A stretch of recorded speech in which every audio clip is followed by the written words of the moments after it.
Hello everyone, आज हम लोग फ्रैक्शंस देखेंगे। जो फ्रैक्शंस के जो बेसिक कॉन्सेप्ट्स है क्लास 7-8 तक के, वो सारे कॉन्सेप्ट देखेंगे।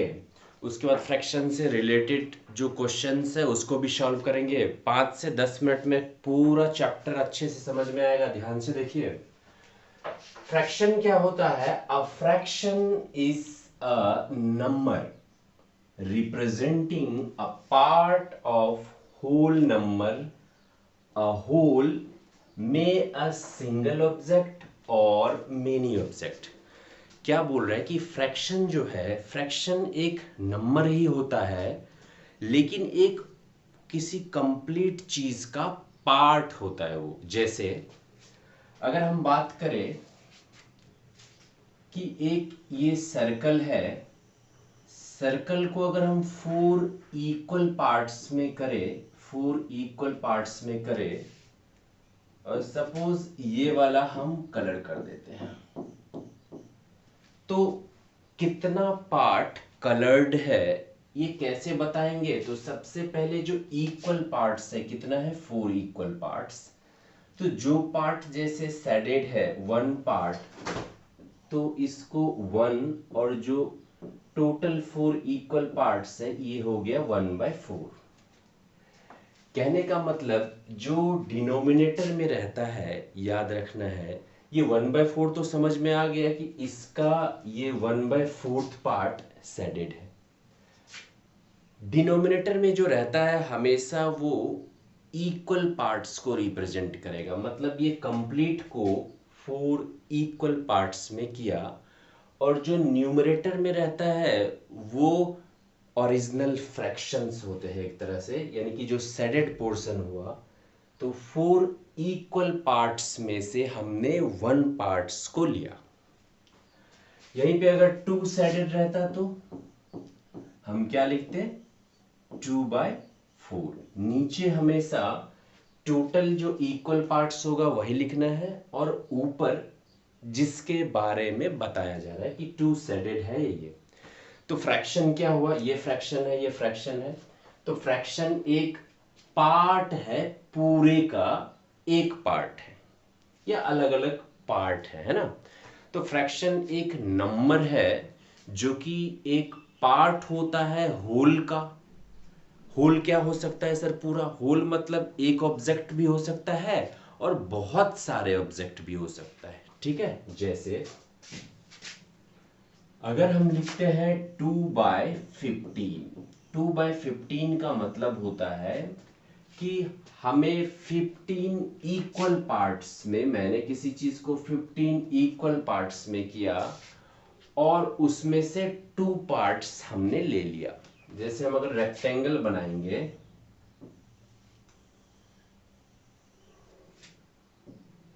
1 2 3 4 5 हो गया, 1 2 3। तो यहां हमने 15 इक्वल पार्ट्स बनाया, और 15 इक्वल पार्ट्स में 2 पार्ट को शेडेड कर दिया। अब तो इसको शेडेड कर दिए, इसको शेडेड कर दिया। तो 2/15 क्या है, एक इसका होल का पार्ट हुआ, इस पूरे होल का पार्ट है ये 2/15। तो फ्रैक्शन एक नंबर है जो कि एक होल का पार्ट होता है। इसको समझते कैसे हैं, तो जो नीचे रहता है वो हमेशा टोटल इक्वल पार्ट्स होता है, और जो न्यूमरेटर में रहता है वो शेडेड पोर्शन, या जिसके बारे में बताया जाता है। ठीक है, अब हम फ्रैक्शंस समझे। फ्रैक्शंस के जो टाइप्स होते हैं, फ्रैक्शंस के टाइप्स अब हम लोग पढ़ेंगे। अच्छा, 3/4 जैसे लिखा है 3/4, तो इसको हम क्या बोलते हैं, 3/4 मतलब 4 इक्वल पार्ट्स में हमने 3 पार्ट्स को लिया। 4 इक्वल पार्ट्स कुछ भी बनाओ, उसमें से 3 पार्ट्स को हमने ले लिया, यानी कि 3/4। ठीक है, इसको हम एक और चीज पढ़ सकते हैं, वो क्या होता है, 3/4। इसको हम क्या बोल सकते हैं, 3/4 बोल सकते हैं। ठीक है, अब इसका अगर टाइप्स देखेंगे हम, तो टाइप्स में पहला आता है proper fraction.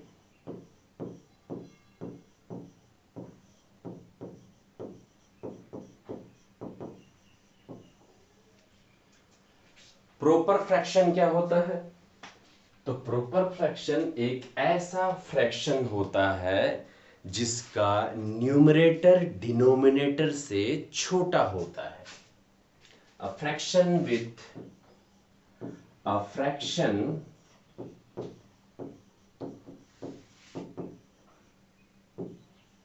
With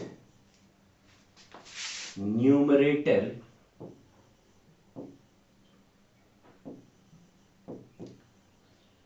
less than the denominator।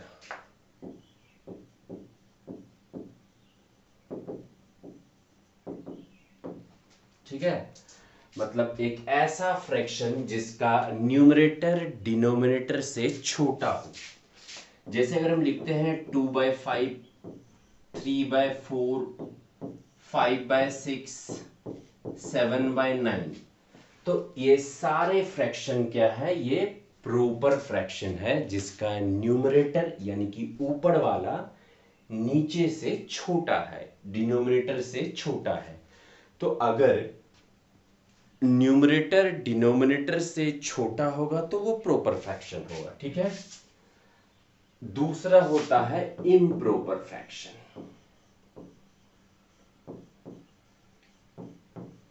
Improper, अब सभी का डेफिनेशन नहीं लिखेंगे, हम समझेंगे। डेफिनेशन तो हर बुक में दिया रहता है, हम समझते हैं।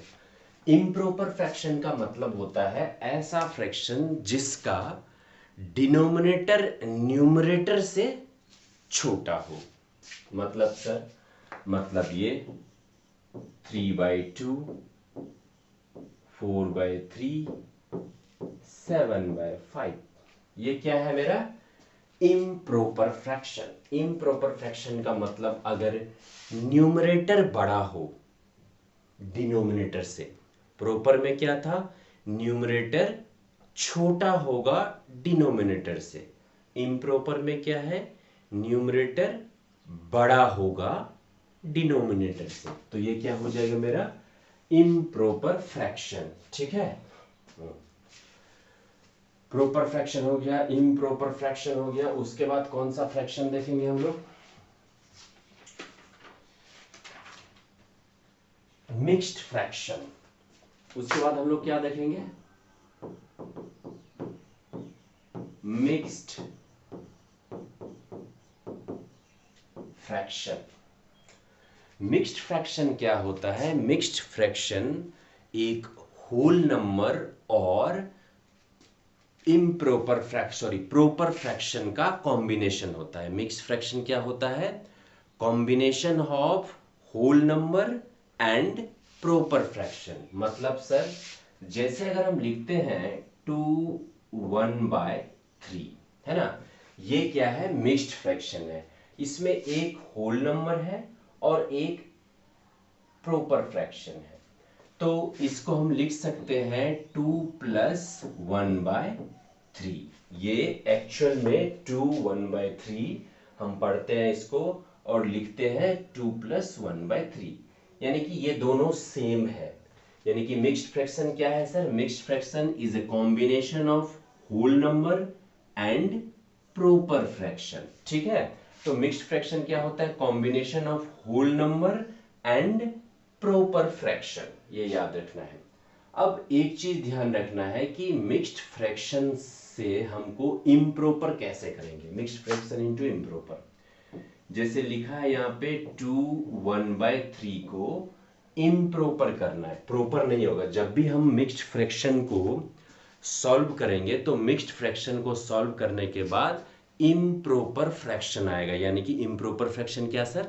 न्यूमरेटर बड़ा आएगा डिनोमिनेटर से। ठीक है, तो इसको सॉल्व कैसे करते हैं? इसको और इसको हमेशा मल्टीप्लाई करते हैं और हमेशा जो न्यूमरेटर में रहता है उसको ऐड कर देते हैं। दैट मीन्स 3 2 जा 6, 6 + 1 7 बाय ये हो जाएगा नीचे 3। हो गया ना इम्प्रॉपर फ्रैक्शन। एक और एग्जांपल लेते हैं, 3 2/7, कुछ नहीं करना है सर, 7 3 जा 21, 21 + 2 23/7। एक और एग्जांपल सर ले लेते हैं, 5 2/7, कुछ नहीं करना है, 7 5 जा 35, 35 + 2 37/7। तो हमने सीखा प्रॉपर फ्रैक्शन क्या होता है। प्रॉपर फ्रैक्शन मतलब न्यूमरेटर छोटा होगा डिनोमिनेटर से।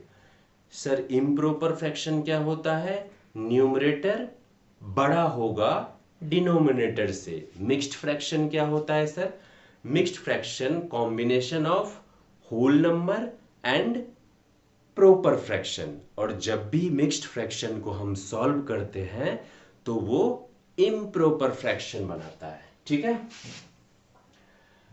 अब कुछ और टाइप्स है जिसको हम देख लेते हैं, जैसे एक लाइक फ्रैक्शन। क्या है, लाइक फ्रैक्शन।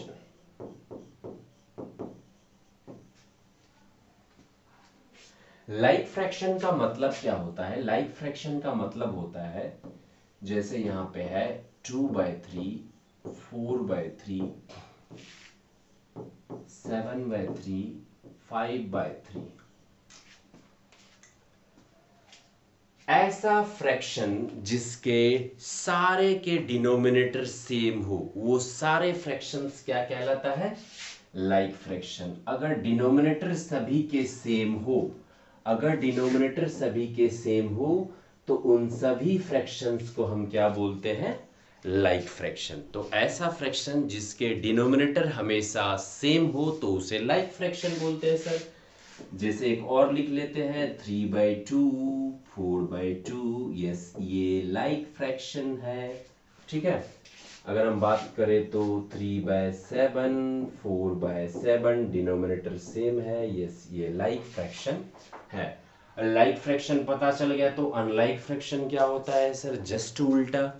जिसके डिनोमिनेटर सेम नहीं है, जिसके डिनोमिनेटर सेम नहीं है उसे हम अनलाइक फ्रैक्शन बोलेंगे।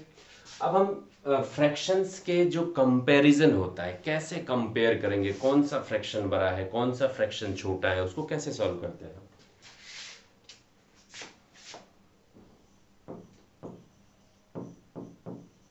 कंपेयर, जैसे अगर हमको दे दिया 3/4, 7/4, 6/4, 9/4, 8/4। ध्यान से देखिए, या तो डिनोमिनेटर सारे सेम होगा, या तो न्यूमरेटर सारे सेम होगा, या दोनों में से कोई सेम नहीं होगा। हम तीनों के बारे में बताएंगे, कैसे सॉल्व करते हैं, कैसे पता लगाते हैं कौन सा फ्रैक्शन बड़ा है या कौन सा फ्रैक्शन छोटा है। जब भी डिनोमिनेटर सारे फ्रैक्शन के डिनोमिनेटर सेम है तो उस सिचुएशन में कुछ नहीं, ऊपर में जो बड़ा है वही बड़ा होगा, जो छोटा है वही छोटा होगा। मतलब सर, मतलब कुछ नहीं, इन सभी के डिनोमिनेटर सेम है, इसका मतलब कुछ नहीं, नीचे वाला भूल जाओ, सबसे बड़ा होगा ये 9/4, उसके बाद होगा 8/4, उसके बाद होगा 7/4, उसके बाद होगा 6/4, उस सबसे छोटा 3/4। कहने का मतलब ये है कि अगर डिनोमिनेटर सेम है तो टेंशन फ्री, जो ऊपर में न्यूमरेटर में बड़ा होगा वही बड़ा होगा, जो छोटा होगा वही छोटा होगा। तो इसमें सबसे बड़ा हम क्या लिखेंगे, सॉरी सबसे बड़ा क्या है, सबसे बड़ा है 9/4, उससे छोटा क्या है सर 8/4, उससे छोटा क्या है,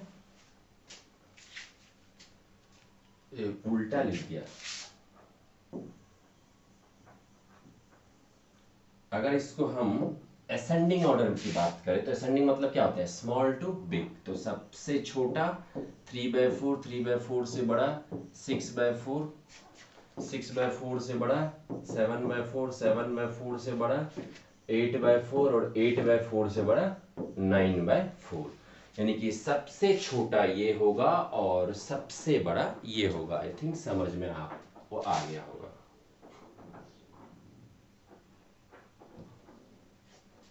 ठीक है सर, अगर मान लीजिए कि न्यूमरेटर सर सेम हो जाए सबका, ऐसा क्या? यस।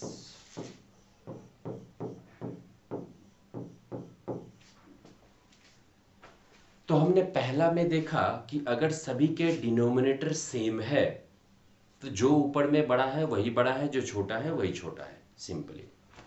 लेकिन अगर सभी फ्रैक्शन के न्यूमरेटर बड़ा है तो कौन बड़ा होगा कौन छोटा होगा सर?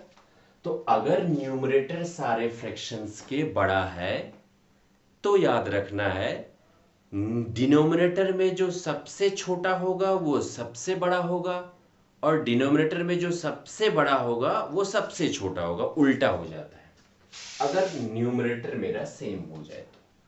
कहने का मतलब सर, कहने का मतलब कुछ नहीं, अगर मेरा न्यूमरेटर सेम है तो नीचे में जो सबसे छोटा होगा वो सबसे बड़ा होगा, यानी कि जो सबसे बड़ा है वो सबसे छोटा होगा। यस सर, तो यहां लिख दीजिए 5/12, इससे बड़ा क्या है 5/11, इससे बड़ा क्या है 5/9 और सबसे बड़ा क्या है 5/7।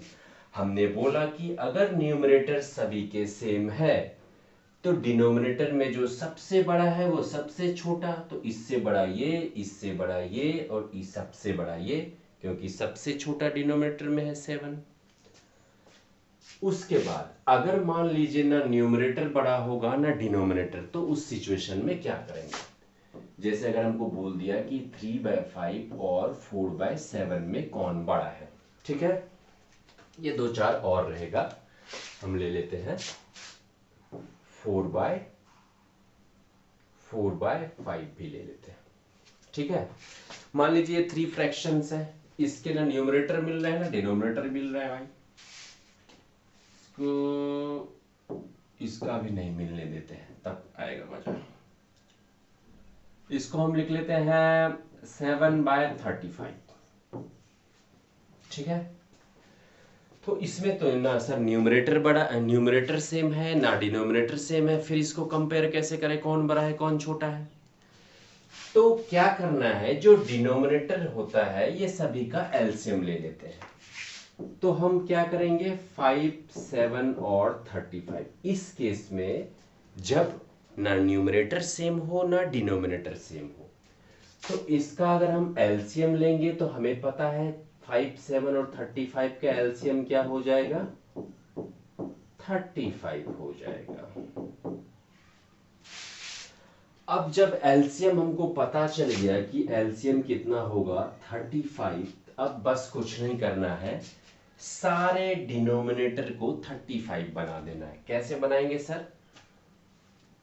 5 को 35 बनाने के लिए 7 से मल्टीप्लाई करना होगा सर। ठीक है, तो ऊपर भी कर लो। 7 को 35 बनाने के लिए 5 से मल्टीप्लाई करना है सर, तो ऊपर भी कर लो। यहां 35 है ऑलरेडी सर, कोई दिक्कत नहीं। तो ये क्या हो जाएगा 21/35, ये हो जाएगा 20/35 और ये हो जाएगा 7/35। अब तो सर आ गया उसी में, अगर डिनोमिनेटर सारा सेम है तो टेंशन ही समाप्त, न्यूमरेटर में जो बड़ा है वही बड़ा होगा, जो छोटा है वही छोटा होगा। तो सबसे छोटा इसमें से कौन सा आ जाएगा 7/35, इससे बड़ा क्या आ जाएगा 20/35 और सबसे बड़ा क्या आ जाएगा 21/35, क्योंकि डिनोमिनेटर सेम है तो ऊपर में जो बड़ा है वही बड़ा होगा, जो छोटा है वही छोटा होगा। और इसी तरीके से हम किसी भी फ्रैक्शन को कंपेयर कर सकते हैं, सारे फ्रैक्शंस को।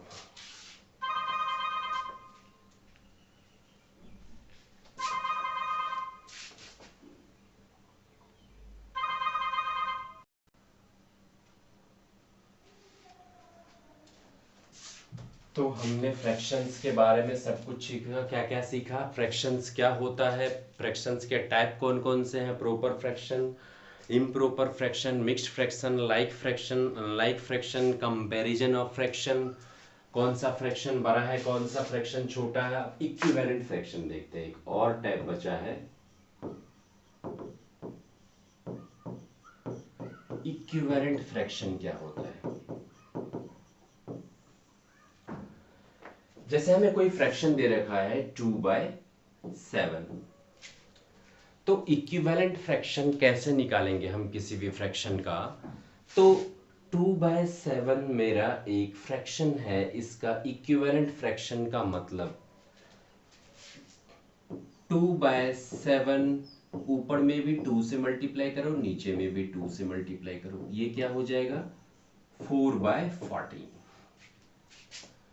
2/7 ओरिजिनल फ्रैक्शन जो मेरा है उसमें हम मल्टीप्लाई करते जाएंगे सेम नंबर से, न्यूमरेटर में और डिनोमिनेटर में हमें इक्विवेलेंट फ्रैक्शन मिलता जाएगा। 2 3 जा क्या हो जाएगा सर? 6/7 3 जा 21।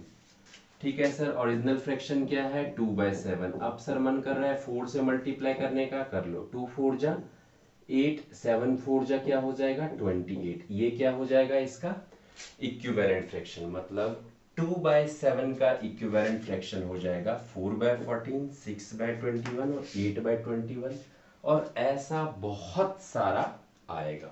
ठीक है, और यहाँ 7 4 जो सॉरी यहाँ 28 होगा। तो हम इक्विवेलेंट फ्रैक्शन ऐसे निकाल सकते हैं। ठीक है, फ्रैक्शंस के एडिशन, सब्ट्रैक्शन, मल्टीप्लिकेशन, डिवीजन वो भी थोड़ा देख लेते हैं। जैसे कोई भी फ्रैक्शन है, फ्रैक्शन का जो स्टैंडर्ड फॉर्म होता है, किसी भी फ्रैक्शन का स्टैंडर्ड फॉर्म, जैसे हम लिखे हैं 15/20, तो क्या ये स्टैंडर्ड फॉर्म है? नहीं।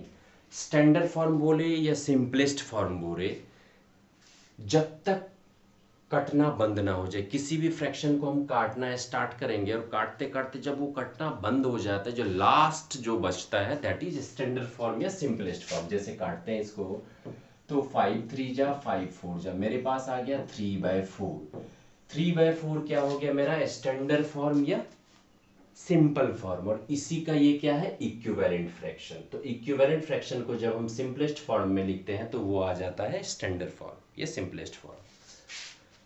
अब अगर हमको ऐड करना होगा फ्रैक्शंस को, एडिशन सब्ट्रैक्शन, तो जैसे लिखा है 3/4 प्लस 5/8। ध्यान से देखिए, 2 फ्रैक्शन हो, 10 फ्रैक्शन हो, 25 फ्रैक्शन हो, सभी को ऐड करने का यही रूल है। डिनोमिनेटर का हम क्या करते हैं? एलसीएम ले लेते हैं। तो 4, 8 इसका हमने एलसीएम ले लिया, तो 4 और 8 का एलसीएम क्या हो जाएगा? 2 2 जा 2 4 जा 2 1 जा 2 2 जा,